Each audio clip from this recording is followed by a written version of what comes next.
जय हिंद दोस्तों। कैसे हैं आप लोग। तो आज हम बात करने वाले हैं साल 2023 में आई नेटफ्लिक्स सीरीज़ बर्लिन के बारे में। दोस्तों, ये सीरीज़ मनी हाइस्ट का प्रीक्वल है, जहां हमें बर्लिन की कहानी बताई गई है और दिखाया गया है कि पहले वो कैसे चोरियां किया करता था।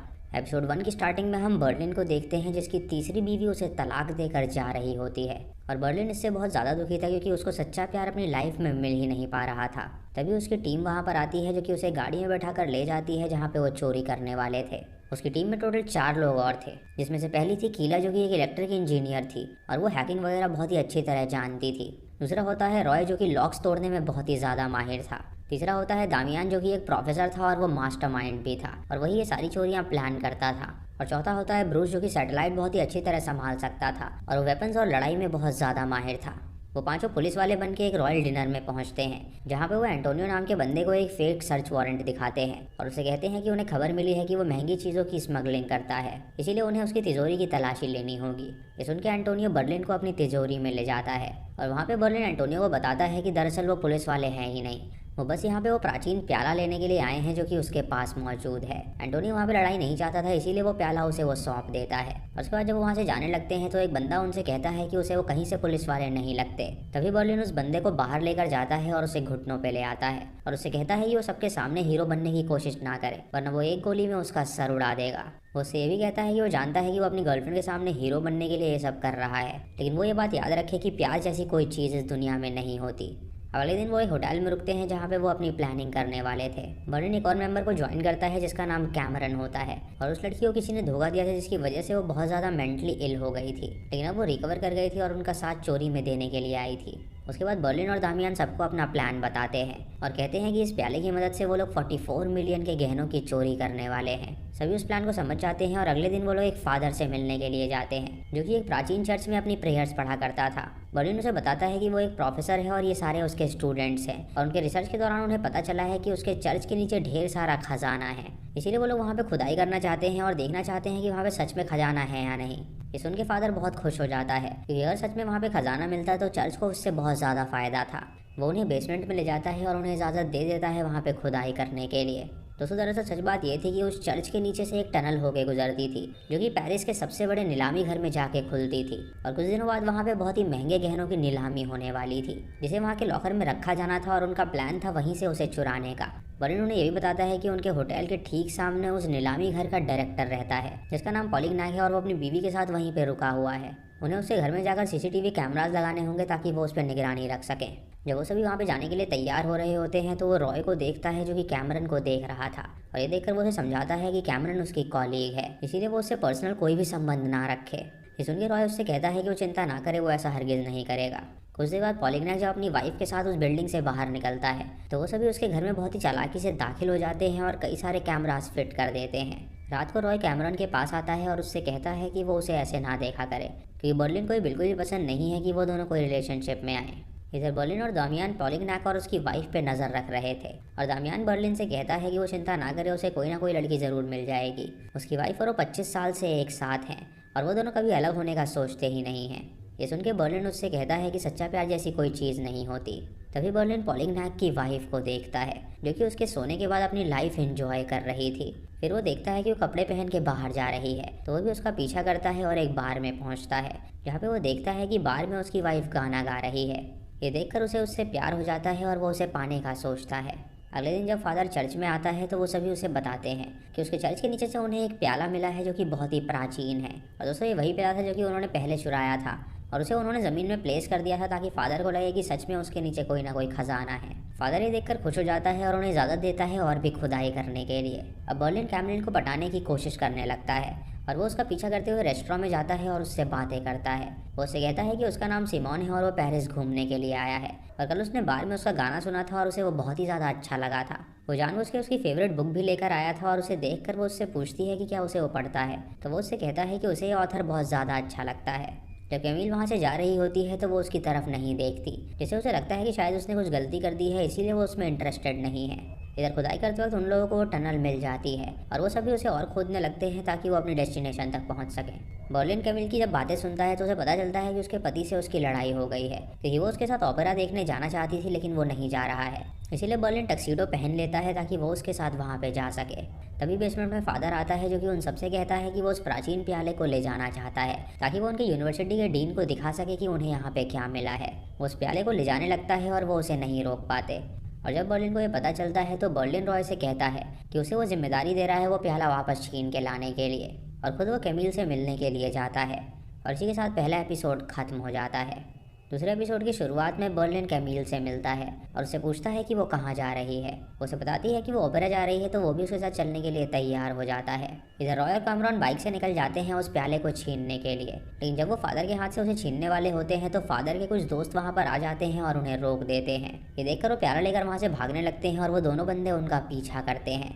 वो पार्किंग लॉट में जाके छुप जाते हैं लेकिन वो बंदे उन्हें पकड़ लेते हैं और वो प्याला उनसे छीन लेते हैं, जिससे वो दोनों बहुत डर जाते हैं और वहाँ से भाग निकलते हैं। रात को बर्लिन और कैमिल जब वापस आते हैं तो हम देख पाते हैं कि वो दोनों काफ़ी ज़्यादा नज़दीक आ चुके थे। अब बर्लिन उसे अपना नंबर भी देता है और उससे कहता है कि वो उससे बात ज़रूर करे।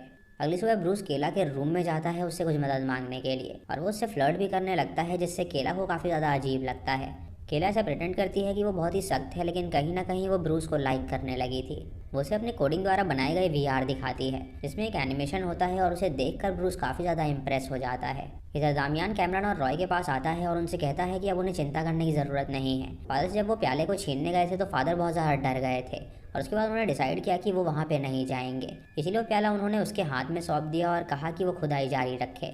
इधर कैमिल बर्लिन से मिलने के लिए उसके रूम तक आ जाती है, लेकिन बर्लिन उसे रूम में नहीं आने दे सकता था। अगर वो रूम के अंदर आती तो कंप्यूटर्स देख के उसका भांडा फूट जाता। वो उसे बाहर ही अटेंड करता है और उससे कहता है कि वो अंदर नहीं आ सकती क्योंकि वो शादीशुदा है और कहीं उन्हें देखकर कोई गलत ना समझे। ये सुन के कैमिल वहाँ से जाने लगती है और तभी बर्लिन को बहुत ज़्यादा बुरा लगता है, इसीलिए वो तुरंत लिफ्ट में जाता है और उसे किस कर देता है और यहाँ से उन दोनों का रिलेशनशिप स्टार्ट हो जाता है। रात को कीला कैमरन को बताती है कि उसे लगता है कि शायद वो ब्रूस को पसंद करने लगी है, तो कैमरन उससे कहती है कि अगर ऐसा है तो वो उससे बात करे। अगले दिन वो सभी दोबारा खुदाई करते हैं और टनल की मदद से वो उस जगह पे पहुंच जाते हैं जहां वो पहुंचना चाहते थे। उस लॉकर की दीवार कई सारे ब्लॉक्स से बनी थी और दामियान उन्हें प्लान बताता है कि वो उसके अंदर कैसे दाखिल होंगे। पहले वो उसके ब्लॉक्स को बहुत ही बारीकी से काटेंगे और उस ब्लॉक को बड़ी चालाकी से वो एक गाड़ी से अटैच कर देंगे ताकि जब भी चाहे वो उसे हटा सकें और उसे लगा सकें। उस बिल्डिंग में हमेशा 2 गार्ड्स तैनात रहते हैं। एक गार्ड अंदर होता है जो कि कंट्रोल रूम में रहता है और उसकी नज़र सिर्फ कंप्यूटर स्क्रीन पर ही रहती है, और दूसरा गार्ड बाहर होता है जो कि बाहर की हलचल को मॉनिटर करता है। उन्हें किसी तरह इस गार्ड को डिस्ट्रैक्ट करना होगा ताकि केला उनके कंप्यूटर सिस्टम को हैक कर सके। ब्रूस देखता है कि वो सभी पिज़्ज़ाज बहुत ज़्यादा ऑर्डर करते हैं, इसीलिए वो एक पिज़्ज़ा डिलीवरी बॉय बन के गलत ऑर्डर लेकर जाता है, जहाँ पे वो गार्ड उसे बहस करने लगता है और वो उसे प्रवोक करने लगता है। जैसे ही वो अपनी जगह से हट जाता है और अपने दोस्त को ही बुला लेता है उससे लड़ने के लिए, और इसी बीच मौका देखकर केला उनके सिस्टम को हैक कर लेती है जिससे वो सारे कैमरास को कंट्रोल कर सकती थी। इसी के साथ ये एपिसोड यहीं पर ख़त्म हो जाता है। तीसरे एपिसोड की शुरुआत में हम बर्लिन को देखते हैं जो कि अपनी टीम को प्लान बता रहा था, और वो उन्हें एक बंदे के बारे में बताता है जो कि बहुत ही होनहार चोर था। वो कहता है कि उसका कहना है कि चोरी बस एक चैप्टर नहीं है बल्कि पूरी की पूरी किताब है। कैमरन उससे पूछती है कि वो बंदा यहाँ पे उनके साथ मौजूद क्यों नहीं है, तो वो उससे कहता है कि वो अभी किसी और चोरी की प्लानिंग में है, इसीलिए वो उनके पास यहाँ पे उपस्थित नहीं है। उसके बाद वो फिर से उस टनल में जाते हैं और एक बहुत ही पतली वायर से उस तिजोरी का लोहा काटने लगते हैं। उसका एक पार्ट काट के उसके ऊपर चिंबक लगा देते हैं, जैसे ही वो थोड़ा सा ऊंचा हो जाता है जिससे उनके निकलने की जगह बन जाती है। जब ऊपर होता है तो वो सभी तिजोरी के अंदर दाखिल हो जाते हैं, यानी कि उनकी प्लानिंग एकदम सही जा रही थी। लेकिन अब बस इंतज़ार था वो ऑक्शन के सामान आने का, जिससे वो आसानी से ऐसे ही चोरी कर सकते थे। अब इस प्लानिंग के साथ साथ बर्लिन और कैमली की लव स्टोरी भी चल रही थी, इसलिए बर्लिन कैमली को भी टाइम दिया करता था। एक दिन उसका पति उन्हें देख लेता है और जब वो उनके पास आता है तो वो बहाना बनाता है कि वो एक आर्टिस्ट है और वो उसकी वाइफ से मिलने आया है अपना आर्ट दिखाने के लिए। जब वो वहाँ से जाता है तो कैमली उससे कहती है कि उसे डर है कि कहीं उसे उनके बारे में पता ना चल जाए, तो बर्लिन उससे कहता है कि वो उसके साथ ऐसी जगह चले जहाँ पे सिर्फ वो दोनों हों। इसलिए वो दोनों एक होटल में चले जाते हैं और वहाँ पे अपना टाइम स्पेंड करते हैं। इधर दामियान और बाकी लोग एक रेस्टोरेंट में होते हैं, जहाँ दामियान की वाइफ उसे कॉल करती है और उसे बताती है कि अब वो उसके साथ नहीं रह सकती क्योंकि वो उसे टाइम नहीं देता है और वो सेपरेट होना चाहती है। ये सुनकर दामियान हैरान हो जाता है और सोचता है कि उसकी वाइफ उसके साथ ऐसा कैसे कर सकती है। उसे लगता था कि वो उसे सच्चा प्यार करती है और उसे कभी छोड़कर नहीं जाएगी, लेकिन इतने सालों बाद उसे लग रहा था कि अब उसे छोड़ देना चाहिए। दामियान को इससे बहुत ही धक्का लगता है और कैमरन उसकी शक्ल देखकर समझ जाती है कि उसका ज़रूर ब्रेकअप हो गया है। इधर ब्रूस रॉय से पूछता है कि वो जानना चाहता है कि उसने उसकी बाइक कहाँ पर रख दी है, क्योंकि जब से वो प्याला छीनने के लिए उसकी बाइक ले गया था तब से उसकी बाइक वापस नहीं आई है। केला जब ये सुनती है तो उन्हें बताती है कि अगर वो बाइक पकड़ी गई तो वो लोग भी पकड़े जाएंगे, क्योंकि वो बाइक जिस पासपोर्ट पे है वो बिल्कुल असली है। ये सुन के रॉय बहुत डर जाता है और उन्हें बताता है कि उसकी बाइक पादरी के गुंडों के पास है। रात को कैमरन दामियान के पास आती है और उससे कहती है कि उसे पता है कि हार्ट ब्रेक कैसा लगता है। दामियान उससे कहता है कि उसने कभी नहीं सोचा था कि उसकी वाइफ उसे छोड़कर चली जाएगी। कैमरन उसे बताती है कि पक्का इसके पीछे कोई और वजह है, ज़रूर उसकी वाइफ किसी और के साथ रिलेशनशिप में है, इसीलिए वो ऐसा कह रही है। ये सुन के दामियान हैरान हो जाता है और रिसर्च करने लगता है, जहाँ उसे पता चलता है कि सच में उसकी वाइफ किसी और के साथ थी। इधर बर्लिन और कैमिल जब होटल में होते हैं तो कैमिल का पति उसे कॉल करता है और उसे कहता है कि आज वो छुट्टी पे था और उसने उसके सारे ईमेल्स पढ़ लिए हैं, जहाँ उसे पता चल गया है कि वो किसी और लड़के के साथ रिलेशनशिप में है। बर्लिन सुन के खुश हो जाता है क्योंकि उसे लगता है कि अब कैमिल उसे अपना लेगी और अपने पति को छोड़ देगी। लेकिन कैमिल उसे बताती है कि वो अपने पति से प्यार करती है और वो उसे नहीं छोड़ सकती, और वो उससे ही प्यार करती है, लेकिन वो सिर्फ एंजॉयमेंट के लिए उसके साथ है। सच तो ये है कि वो अपने पति को कभी छोड़ ही नहीं पाएगी, और उसने उससे कहा है कि बहुत जल्द वो एक बच्चे को भी प्लान करने वाले हैं। ये सुन के बर्लिन का दिल टूट जाता है क्योंकि उसको सच्चा प्यार मिल ही नहीं रहा था, और वो रॉय को कॉल करके सारी बात बताता है और उससे कहता है कि उसका पति बहुत चालाक है और वो उसे सबक सिखा कर ही रहेगा। इसी के साथ ही एपिसोड यहीं पर ख़त्म हो जाता है। चौथे एपिसोड की शुरुआत में हम कैमिल के पति पॉल रिक को देखते हैं, जो कि लॉकर रूम में पहुंच गया था और वो लॉकर में सारे के सारे ऑक्शन के सामानों को रख रहा था। इधर बर्लिन और उसकी टीम भी तैयार थी उसको चुराने के लिए, और जब वो सभी चीज़ों को लॉकर में रख देता है तो वो अपने प्लान के साथ आगे बढ़ते हैं, जहाँ पे एक एक करके तिजोरी में जो भी सामान होते हैं उन्हें चुराने लगते हैं। दामियान अपने ब्रेकअप से बहुत ज़्यादा गुस्से में था और बर्लिन भी अपने प्यार को खोने की वजह से गुस्से में था, इसीलिए कुछ बात पे वो दोनों चिढ़ जाते हैं और उन दोनों में झड़प हो जाती है, जिससे कि वहाँ पे एक सामान गिर जाता है और वो आवाज़ पॉल रिक सुन लेता है। वो सिक्योरिटी गार्ड से कहता है कि वहाँ पे चेक करने के लिए जाए, और जब वो चेक करने के लिए आता है तो ये सभी वहीं पे छुपे हुए थे, जिससे वो गाड़ी में नहीं देख पाता और उसे लगता है कि सब कुछ ठीक है। वो सभी बड़ी चालाकी से चोरी कर लेते हैं और वहाँ से बाहर निकल जाते हैं, और अब वो प्लान करते हैं कि वो एक एक चीज़ को वहाँ से हटा देंगे और वहाँ पे अच्छी तरह साफ़ सफाई कर देंगे ताकि किसी को पता भी ना चले कि वो लोग वहाँ पर आए थे। हालांकि उन्होंने ऐसे सूट्स पहने थे जहाँ पे उनका बाल का टुकड़ा तक भी नहीं गिर सकता था, लेकिन फिर भी वो वहाँ पे सफाई करते हैं ताकि कोई भी सबूत पुलिस को मिले ही ना। बर्लिन रात को रॉय के साथ पॉलिनैक के घर में जाता है, जहाँ पे वो उसे क्लोरोफॉर्म सुंघा देता है जिससे वो बेहोश हो जाता है। उसके बाद वो उसके रूम से सारे कैमरा निकाल देता है और रॉय से कहता है कि वो सभी अलग अलग होटल में रुकेंगे और कोई भी रात को बाहर ना निकले, क्योंकि अगर वो बाहर निकलेंगे तो वो पकड़े जा सकते हैं, यानी कि एक रात के लिए उन्हें अंडरग्राउंड रहना पड़ेगा। उसके बाद बर्लिन पॉलिनैक के कपड़े पहनता है और उसकी गाड़ी लेकर उसके फार्म हाउस जाता है, जहाँ पे वो चुराए हुए गहनों को कुछ टुकड़ों को वहाँ पे बिखेर देता है ताकि जब पुलिस इन्वेस्टिगेशन के लिए वहाँ पे पहुँचे तो उन्हें लगे कि उसने ही उसे चुराया है। दोस्तों यहाँ पे वो उससे बदला लेने के लिए उसे फंसा रहा था ताकि वो फंस जाए और उसकी वाइफ उसके पास आए और वो दोबारा से रिलेशनशिप में आ सके। वो सभी उस तिजोरी के बाहर भी अच्छे से साफ़ कर देते हैं और वहाँ पे वेल्डिंग कर देते हैं ताकि किसी को पता नहीं चल सके कि उन्होंने तिजोरी को काटा था।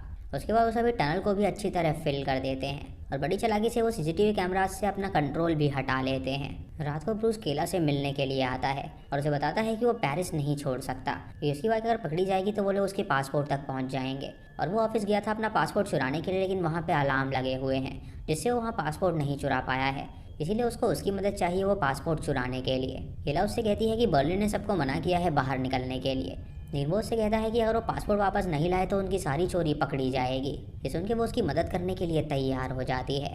वो रॉय और कैमरन से बहाना बनाकर बाहर निकल जाते हैं और रॉय इधर कैमरन के रूम में आ जाता है क्योंकि उसके पास कोई और जगह नहीं थी जाने के लिए। कैमरन उसके शरीर पर टैटू देखती है और पूछती है कि आखिर ये टैटूज उसने कब बनवाए, तो वो उससे कहता है कि उसे इससे कुछ भी लेना देना नहीं है। तभी वो स्माइल करने लगता है और वो दोनों एक दूसरे को पसंद करने लगते हैं और वो दोनों डिसाइड करते हैं वहाँ से बाहर निकल के एंजॉय करने का।